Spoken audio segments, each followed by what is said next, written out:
Ela sempre foi uma leitora compulsiva. No colégio, escrevia poesias e ganhava concursos de redação. Hoje, já publicou 4 livros. Eu converso agora com a escritora Janaína Rico.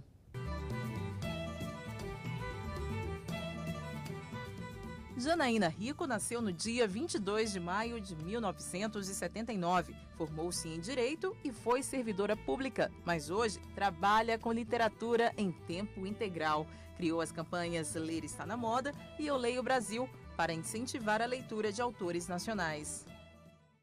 Janaína, você que era servidora pública, como foi essa transição? Olha, eu não tenho do que reclamar, não. Eu descobri no serviço público que eu não combinava com ele, né? Assim, a literatura falou mais alto. O meu primeiro livro, quando eu escrevi, eu ainda era servidora pública. E eu comecei a ficar angustiada com aquela coisa de não poder viajar para fazer eventos durante a semana, porque tinha que estar no ministério e me dedicar exclusivamente ao serviço público quando eu tinha tantas ideias para colocar no papel. Então, assim, foi uma transição muito boa, eu fiquei muito feliz, assim, me trouxe muitas coisas positivas. E como que foi quando você decidiu realmente seguir o rumo da literatura? Largou tudo e falou, não, chega? Olha, teve muita gente me chamando de louca, porque é tão complicado hoje em dia você entrar no serviço público, né, passar num concurso, e a carreira de escritora é uma carreira tão incerta, e quando eu larguei, eu ainda não tinha, assim, quase nada como escritora, as pessoas ainda não me conheciam, pouquíssimos livros, ainda era aquela coisa da escritora com o livro debaixo do braço, pedindo para, por favor, compre meu livro. Mas eu acreditei e eu tive o apoio da minha família, que também acreditou, eu acho que isso foi fundamental. Agora, seu pai, inclusive, é também escritor, né? Ele é escritor, ele mora em Recife, né? E assim, ele já se dedica, mas ele foi servidor público a vida inteira, ele não teve essa coragem. Ele se dedicou mais ao serviço público que aos livros. Mas então minha família me apoiou muito. Eu acho que se não fosse isso eu não teria conseguido. E como que foi a definição, a escolha do público feminino, você que trabalha com esse público? Eu escrevi aquilo que eu gostaria de ler. Eu sempre penso nisso. Tanto nas minhas crônicas, como nos meus romances, até nos meus livros infantis.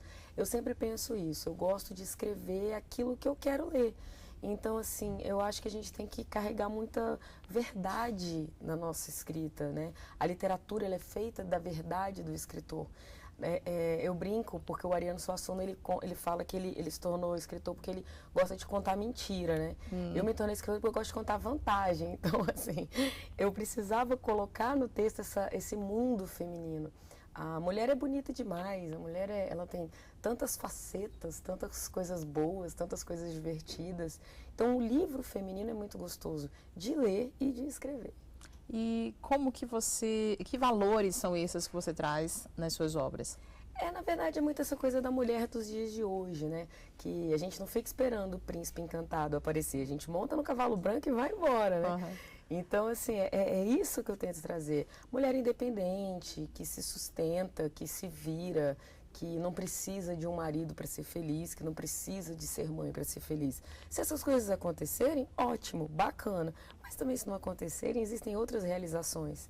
E é isso que eu trago nos meus textos. Agora, uma temática que foi diferente foi justamente o maravilhoso livro de desenhos da menina que não sabia desenhar. Todo mundo se enrola nesse título, pode ficar tranquilo. Já é um livro, né? O meu outro livro infantil que está saindo também tem um título complicado. Eu acho que livro infantil tem que ter essa coisa do título que chama a atenção da criança. O meu filho não curtia a aula de artes. Eu tenho um filho, hoje ele está com 14 anos. E ele não gostava de aula de artes, ele detestava, aquilo para ele incomodava. Quando a professora mandava ele desenhar, ele ficava irritado. E eu falei para ele assim, não filho, mamãe também não gostava não. Então vamos fazer um livro aqui de quando a mamãe era pequenininha e não gostava de desenhar. E criei, é um livro divertido. Agora o detalhe é que você que desenhou, né? Foi, eu que ilustrei. Eu acho ele tão fofo. Sou super apaixonada por esse livro. E ele é pequenininho, é gostosinho, é para criança desenhar, tem o espaço da criança desenhar junto. Porque a gente tem que quebrar essas barreiras, esses tabus. Falam para a criança que ela tem que desenhar de um jeito, que ela tem que escrever de um jeito, que ela tem... Não, deixa a criança criar, curtir do jeito que ela quer. E agora, aí foi isso. Agora, seu processo de criação também, você acabou fazendo um curso para se especializar, para aumentar aí a técnica. Você acha que isso é importante? Com certeza. Mudou muito, eu melhorei muito, né? Até um escritor e jornalista, amigo, Maurício Melo, quando ele leu a primeira versão do Ser Claro, ele falou, você tem que melhorar demais, você tem que estudar e tal. E eu fiquei super magoada, né? Mas depois, quando eu fui estudar, eu tirei o chapéu para ele, eu falei, ele tem razão. Porque a gente tem que se especializar. O médico fica anos estudando. Quando eu era da área jurídica, eu passei anos estudando. Então, assim, não existe essa coisa. Claro, tem o talento, tem o dom, mas existem técnicas para aperfeiçoar. Aqui no Brasil, a gente ainda é muito primitivo nessa coisa de cursos, de especializações, né? Você pega Estados Unidos, Inglaterra, tem faculdade para formar escritor. Então, assim, eu acho que é necessário você estudar, primeiro tem que ler muito, né? E ir atrás dessas técnicas, elas fazem toda uma diferença no texto. Com certeza. Agora, as inspirações, assim, Ser Clara, você traz personagens que são aí do dia a dia, né? Isso. Conta um pouquinho pra gente. O Ser Clara foi meu primeiro livro, então ele é bem visceral, assim, ele é bem... Eu estava perto da crise dos 30, e aí eu quis escrever uma personagem que estivesse na crise dos 30 também. E ela está com 27 anos e ela conhece numa festa de casamento um médico muito bonito, muito rico, aquela coisa do homem dos sonhos. Só que ela se reencontra com um paquera da adolescência e ela fica nesse conflito. Eu vou resolver uma coisa lá do meu passado, eu vou ficar com esse homem que está todo mundo dizendo que é para eu ficar. Então, assim, é bem esse dilema de hoje, né? E a mulherada vive nesse drama. Nunca está satisfeita com aquilo que tem. Quem tem cabelo enrolado quer alisar, quem é gordinha quer emagrecer, quem é muito magra quer malhar para ficar mais forte. Então é justamente essa coisa da mulher não ficar satisfeita com o mundo dela. E o Apimentando, um pouquinho quente também, né? Ele é um livro mais sensual. Aliás, todos os dois. Ele, na verdade, traz essa coisa do faço o que eu digo, mas não faço o que eu faço. É a história de uma sexóloga que fala para todo mundo que o casamento dela é maravilhoso, que ela é muito bem casada, ela é muito famosa, mas na verdade ela e o marido estão numa crise de muitos anos, eles já não se toleram mais, não se suportam. E aí vem essa coisa e ela acaba se apaixonando por um personal trainer. Então, assim, isso mexe com a vida dela, com a cultura, sei lá, com os conceitos, os valores dela. Então, assim, é um livro bem polêmico, né? Faço o que eu digo, mas não faço o que eu faço. E o Cartas para um Pai? Ele já é mais brando. Ele é um drama lindo. Eu escrevi chorando, quando eu fui fazer a revisão eu chorei, quando eu fui reler depois ele pronto eu chorei. A Juliana é irmã da Clara. Elas são histórias completamente independentes, mas elas são irmãs. Ela é de Brasília, aliás, todos os meus livros se passam em Brasília. Ela é de Brasília, vai passar férias em João Pessoa e lá ela se apaixona, tem um romance de verão lindo. E quando ela volta grávida. E ela resolve ser mãe solteira, assumir essa gravidez sozinha. Então a maneira dela desabafar são escrevendo cartas. Então essas cartas são assim, com toda aquela carga emocional da grávida, aquela coisa. Eu brinco, eu até tive gravidez psicológica quando eu estava escrevendo esse livro, que ele é bem carregado de emoção. Acredito muito que as coisas acontecem no exato momento em que devem acontecer. As energias do universo conspiram para que tudo dê certo, e não podemos influenciar muito no destino traçado para nós. Conhecendo-nos ou não, somos os geradores de uma vida, de um ser humano, que está crescendo dentro de mim. Você começou outros projetos aqui que vão além da literatura também, né?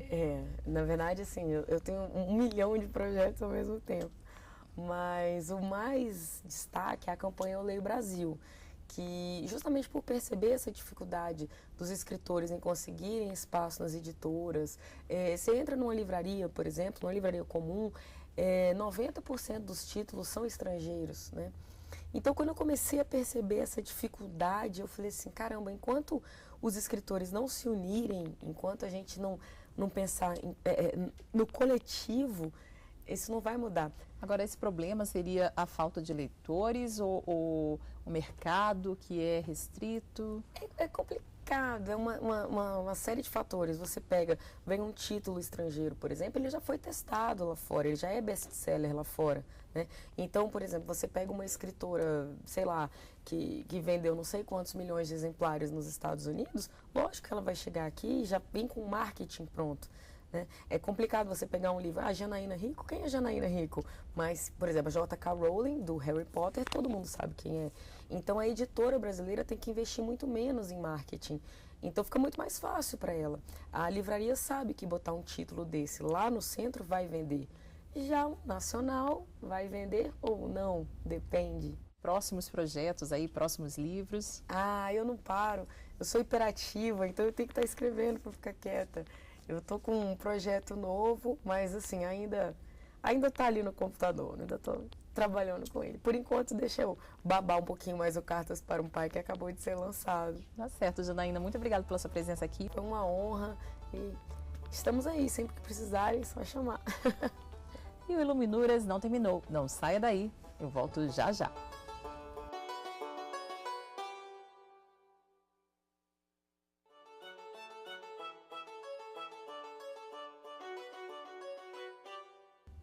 Ela nasceu em São Paulo e foi criada na cidade de Sorocaba. Quando criança, via nos livros uma forma de viver outras realidades. Eu converso agora com a advogada Luciana Gerbovic.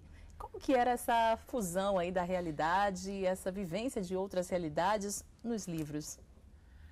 Então, eu não, assim, na minha casa, meus pais, meu pai fica bravo quando eu falo isso, mas não se lia muito em casa, não, apesar de ter livros lá. Então, o meu contato foi realmente através da escola, né? Agora, quando eu descobri que eu podia viver outras histórias, assim, eu lembro muito de criança, de eu escrever diários, mas não meus, de personagens que eu criava, né? Então, eu passava a tarde toda lá fantasiando, inventando outras vidas, outras pessoas, e isso junto com a leitura, né? Então, sei lá, era uma forma de eu me deliciar, assim, que é uma coisa que eu faço até hoje, assim, né? Que talvez hoje mais consciente, assim, aquela hora que você não está aguentando, você fala, não, vamos sair para outro lugar, assim, né? Acho que a literatura faz isso também. E foi assim que você percebeu que poderia viver esse tipo de realidade aí na adolescência também, quando um namorado te deixou no carnaval, foi isso?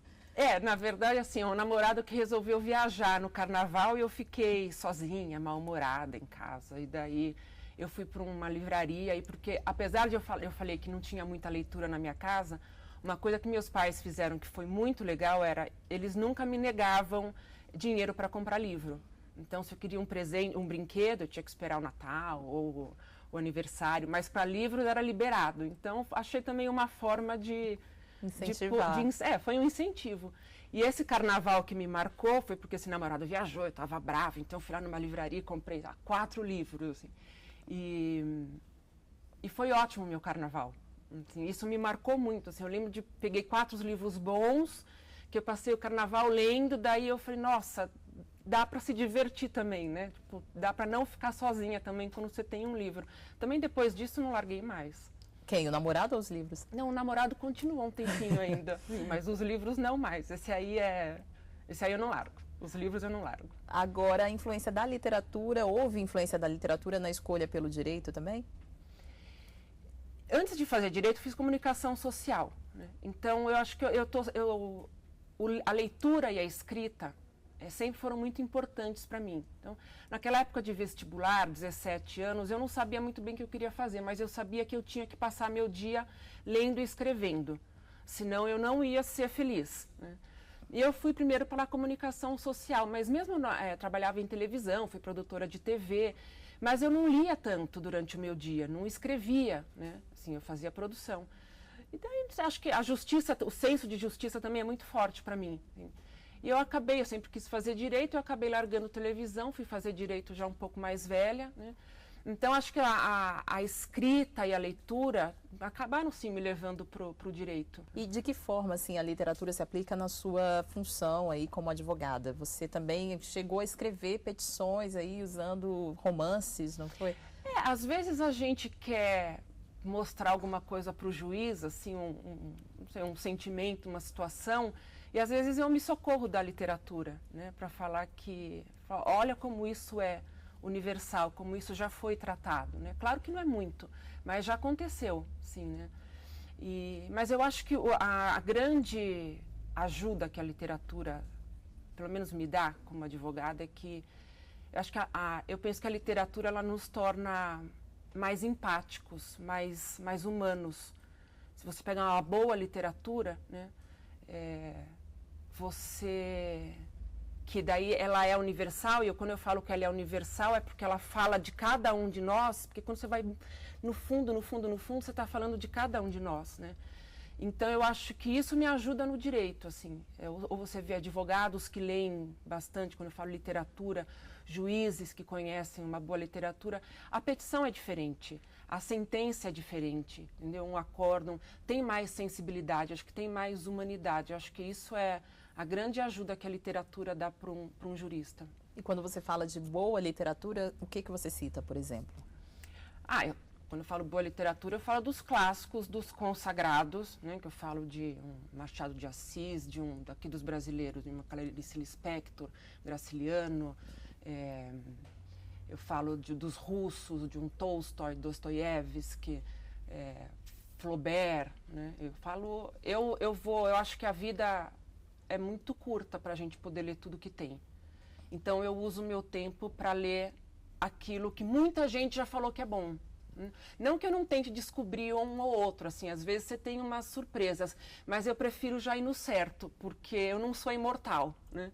Então eu falo, como não vai dar tempo de ler tudo, então eu sempre eu prefiro ir no certo. Então quando eu falo da boa literatura, eu já começo pelos clássicos, pelos que muita gente aí já leu, já falou que é bom. Tá certo, boa dica. Agora, você também gosta dos autores portugueses? Muito. Por exemplo?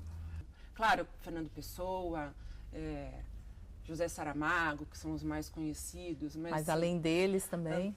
Tem Antônio Lobo Antunes, né, que é um português que é maravilhoso, tem muita coisa já publicada, assim, que o primeiro livro que eu li, que foi de ler e falar, não estou entendendo nada que ele está falando, o que está acontecendo, e daí tentei de novo, daí eu descobri, acho que foi Antônio Lobo Antunes que me ensinou que a história não tem importância nenhuma, não interessa o enredo, né? Ele mesmo fala, ele deu uma entrevista que uma vez ele falou, Ana Karenina, né? É a história o quê? De uma mulher que estava mal no casamento e traiu o marido e se matou, né? Agora, como essa história é contada é que faz a diferença. E isso eu aprendi, acho que com Antônio Lobo Antunes, né? Os livros dele eu não sei às vezes nem do que ele está falando, mas como ele escreve, né? É que é a grande questão. Então isso foi um divisor para mim também na minha vida de leitora. Então vamos aproveitar e conhecer um pouquinho mais de Antônio Lobo Antunes. Antônio Lobo Antunes nasceu na cidade de Lisboa, em Portugal, no dia 1º de setembro de 1942. Médico com especialização em psiquiatria, foi convocado para a etapa final da Guerra Colonial Portuguesa em Angola e serviu no Exército de 1970 a 1973. As experiências vividas neste ambiente hostil foram fonte de inspiração para seus livros, principalmente Memória de Elefante e Conhecimento do Inferno, de 1980, todos de natureza autobiográfica, abordando as vivências da guerra. Voltando para Portugal, ele trabalhou no Hospital Psiquiátrico Miguel Bombarda, na capital portuguesa. A publicação de seus livros o converteu em um dos escritores mais conhecidos e debatidos em seu país e no exterior. Agora, você não é só uma boa leitora, como também escreve, né? Você trouxe aqui alguns dos livros que você começou. Vamos falar um pouquinho aqui do 336 Horas, que é uma coletânea de contos, né? Esse é um livro de contos que, na verdade, nasceu de uma oficina de escrita que eu faço, né? De escrita criativa. Que é um grupo que a gente fez um curso, começou há uns 4 anos, e daí era para durar um semestre, e a gente não consegue se largar, e ficou. E esse daí nasceu, todo semestre a gente tem uma, vamos dizer, uma lição de casa, de escrever um conto, cada um sobre o mesmo tema, o tema dado para todos. E esse daí, a Noemi Jaffe, que é nossa professora, é uma escritora, crítica literária, ela deu o tema que nós tínhamos que escrever um conto que se passasse, era um dia na vida de um corretor de seguros em que nada de especial acontecia, né? E aí ela põe algumas restrições, enfim, para dificultar a nossa vida. E esses contos, são 14, ficaram muito bons, de fato ficaram muito bons, assim, ficou bem homogêneo. E aí ela tentou, nos incentivou a publicar e a gente conseguiu publicar pela Casa da Palavra. Então é o mesmo tema, mas 14 estilos bem diferentes. Agora, esse seu estilo também de escrever, você como boa leitora também foi premiada, né? Aqui está o primeiro prêmio Vale Paraibano de Literatura, no qual você foi aí, recebeu o reconhecimento de um dos contos que você escreveu. Eu ganhei a categoria Conto Nacional, né? Isso aí foi para a região do Vale do Paraíba, ali, né? São Paulo, Rio e Minas, e foi um dos primeiros prêmios que eu tentei arriscar, assim, falei, vou mandar e tive a sorte de ganhar esse primeiro, assim, que foi categoria Conto Nacional, e eles publicaram, agora deram de presente também uma publicação aí. Como que é, assim, ver o reconhecimento do seu trabalho aí, você que está entrando nessa jornada de escritora? Claro que a gente fica feliz, né, assim, mas a gente também nunca está contente, né, todo escritor, mesmo os grandes falam isso, depois você vai ler de novo, nossa, como é que eu escrevi isso, como que isso passou, enfim. Eu acho que faz parte também da gente ir aprendendo, assim, é muito difícil, assim, é uma atividade para mim difícil, assim, a gente realmente quer escrever bem, a gente descobre que não é só fazer uma boa redação, assim, então a gente vai sofrendo, daí quando quer sempre se superar. E as letras da lei? São contos já mais voltados para a área jurídica? As letras da lei é um livro organizado pelo Pierre Morreau, que é um advogado em São Paulo. E tem juristas renomados, né? Imagino, tem Eros Grau, José Miguel Reale Júnior, professor Tavares Guerreiro, da USP, assim, só na mão, né? E eu sou a única mulher. Né? E daí eu fui convidada por um advogado, que é um amigo meu, que eu conheci por meio da literatura, que é o Eduardo Mulaer. Quando ele me convidou, eu até dei risada, que eu falei, imagina que eu vou escrever, né? Assim, Eros Grau, que já tem livros publicados, tudo. E o tema era livre, mas tinha que ter um pano de fundo do direito, né? É ficção, não é nada sobre o nosso dia a dia, não, na advocacia ou como jurista, mas tinha que ter um pano de fundo no direito. Então eu escrevi sobre um advogado que está indo assinar o divórcio, né? E está trancado no banheiro do fórum, assim, repassando o casamento, enfim.